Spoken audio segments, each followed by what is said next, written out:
Betel-nut chewing is a practice in which areca nut, or commonly known betel nut, are chewed together with slaked lime and betel leaves for their stimulant and narcotic effects.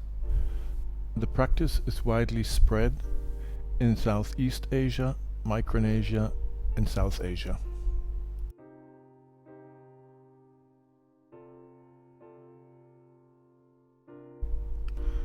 This betel-nut cutter is in the shape of a winged horse. The projection near the top handle represents the tail. The core of the cutter is made of iron. The head and stylized body are made of gold foil that has been worked into the surface of the iron core and blade.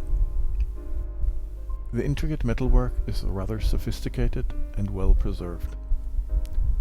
There are smaller areas where the gilding is missing. The gold foil is thicker than expected and lifted off the iron core in some areas. The handles are made of silver and are slightly tarnished. The two pommels at the end of the handles appear to be made of solid gold and are also intricately decorated. Next to the pommel contains white residue from the silver polish, which has to be removed. It has to be understood that commercially available silver polish should not be used on antiques, since it mostly contains ammonia and a very rough polishing agent that can scratch the surface. The ammonia within the silver polish will deplete copper and other alloys within the silver alloy and therefore change the composition of the silver, making it more pure. The higher the silver purity, the more likely it is to tarnish again, and the more pure silver is softer and therefore will scratch more easily in the future.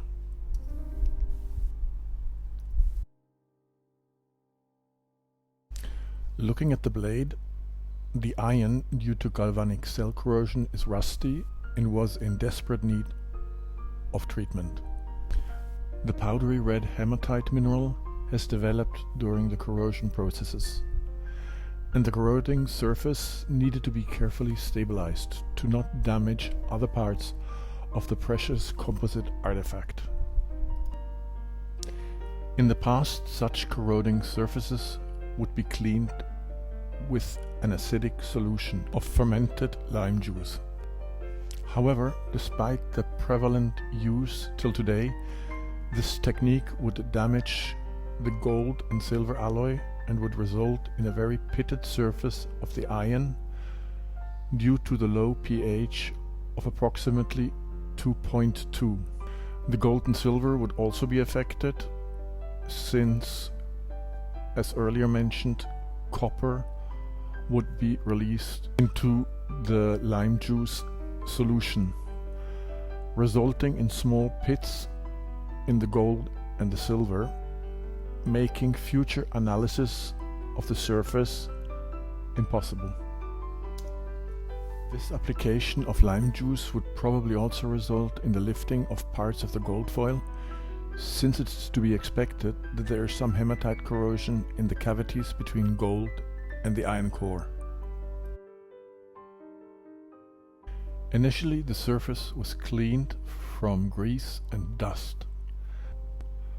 This is a controlled procedure using a binocular microscope. This was followed by mechanical cleaning and removing of loose iron oxides, without interfering with the precious metal parts. You might be wondering why the scalpel blade is away from the surface, since a light scraping motion causes much less interference than a cutting motion of the blade. This would damage the surface and result in large tool marks. After removing the loose iron oxide, the surface was degreased again, and a corrosion inhibitor applied to the iron parts. The corrosion inhibitor used had a pH of approximately 6 and therefore is much less acidic than the traditional method used and protects the iron underneath. The corrosion inhibitor treatment caused the surface to darken, and it is not reversible since it reacts chemically with the iron present. After the corrosion inhibitor treatment, the loose gold foil was consolidated with the substrate using a synthetic museum-grade consolidant that is mostly reversible. The same resin was diluted and applied with a brush as a protective coating over all the iron surfaces.